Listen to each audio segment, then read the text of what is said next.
Tak ahoj, tak já bych chtěl pozdílet něco z týdenní evangelizace v Ostravě a chtěl bych vám říct jedno svědectví, který jsme měli možnost zažít s jedním kamarádem, křesťanem, a bylo to o tom, že jsme oslovili jeden pár, slečnu s klukem, a mluvili jsme s nima o Bohu a vlastně tu slečnu zaujal můj náramek z evangelizační exploze, kde jsou obrázky a který popisuje evangelium.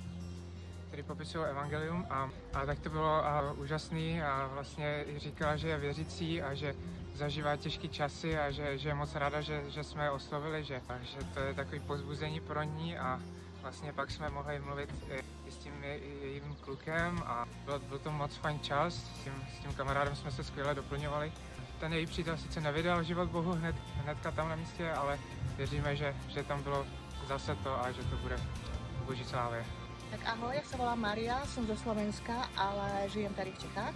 Takže do Hlučína som prišla vlastne od Vlámska a mohla by som rozprávať o veľa zázrakov a o veľa toho, čo tu Boh robil.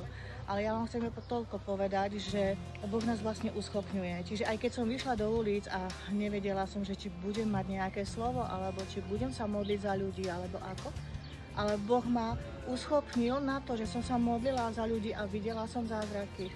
A videla som, ako ľudia sú dotknutí tým Božím slovom a Božou láskou. A tak vás chcem pozbudiť, že aj keď si o sebe myslíte, že nie, ja ešte nie som pripravený na to, aby som vyšiel do ulic. Nie je to pravda. Choďte, lebo takéto stretnutia, takéto veci, čo sa tu diali, uschopňujú každého z nás. Každého z nás k tomu, aby sme sa posunuli ďalej. A pokiaľ si verný v malom, Boh ti dá aj veľké veci. Takže vás chcem do pozbudiť a buďte požehnaní a tešíme sa do Jablonca? Do Jablonca.